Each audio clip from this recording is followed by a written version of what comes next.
Cantaremos por tu libertad. ¿Qué son los territorios ocupados palestinos? En junio de 1967, Israel entró nuevamente en guerra con sus vecinos. Esta guerra duró 6 días y los israelíes la llaman la Guerra de los 6 días, mientras que para los palestinos es conocido como la Nakba, retroceso en árabe. En ese corto periodo de tiempo, Israel conquistó Gaza, Cisjordania, Jerusalén Este, la península de Sinaí y los Altos del Golán. Alrededor de 300.000 palestinos musulmanes y cristianos se convirtieron en refugiados a causa de esta guerra. La península del Sinaí pertenecía a Egipto y fue devuelta tras la guerra de 1973, mientras que los Altos del Golán aún no son devueltos a Siria, a pesar de que el derecho internacional así lo exige. En cuanto a Gaza, Cisjordania y Jerusalén Este, continúan también bajo ocupación militar israelí, a pesar de que el armisticio de Rodas de 1949 establecía la Línea Verde, que reconoce estos territorios como parte de un futuro Estado palestino.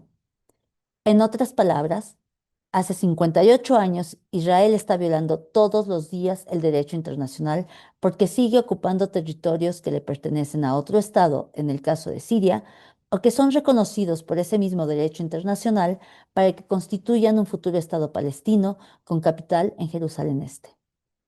Desde 1967, Israel controla todo el territorio de la Palestina histórica, comprendido entre el río Jordán y el mar Mediterráneo. En este territorio, Israel ha establecido al menos 3 distintos estatus legales para los palestinos: ciudadanos árabes israelíes, refugiados y apátridas.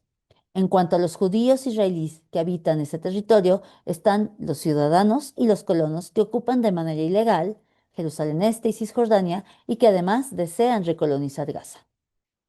Tras la primera intifada, se firmaron los acuerdos de Oslo, que tomaban en cuenta la línea verde del armisticio de Rodas de 1949 para establecer las fronteras del futuro Estado palestino en Gaza y Cisjordania con capital en Jerusalén Este.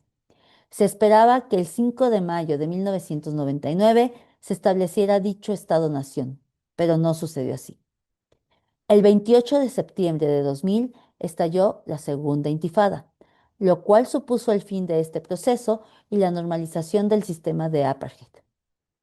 A partir de 2003, el gobierno de Ariel Sharon comenzó a construir un muro para aislar los asentamientos ilegales israelíes de las ciudades y los poblados palestinos. 2 años después, Sharon decidió de manera unilateral desmantelar los asentamientos ilegales en Gaza y puso la mira en Cisjordania.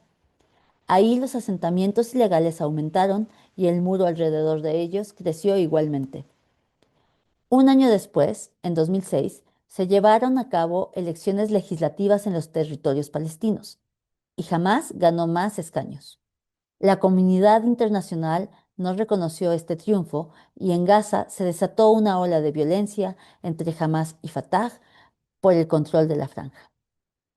A partir de 2007, esa pequeña franja de tierra ha quedado bloqueada por tierra, mar y cielo. Israel ha convertido ese territorio en una prisión al aire libre. Decide quién entra, quién sale. Israel ha calculado que 2.300 calorías diarias son suficientes para que un palestino de Gaza no presente signos de malnutrición. Y esa era la cantidad que permitía entrar a la franja de Gaza antes del 7 de octubre de 2023.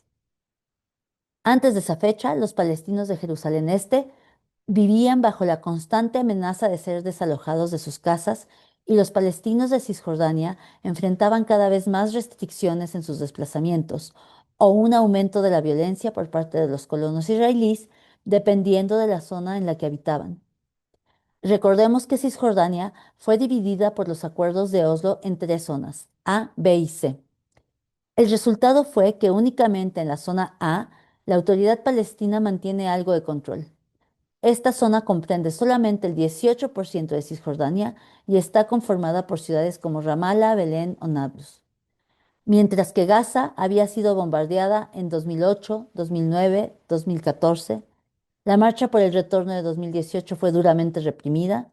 En 2021 y 2022 la franja fue bombardeada otra vez. Después del 7 de octubre de 2023, el gueto está siendo liquidado, en palabras de la escritora Masha Gessen. La situación de los palestinos de Cisjordania y Jerusalén Este no es mejor, pues enfrentan constantes ataques de los colonos que los despojan de sus casas, queman sus olivos y les disparan en total impunidad.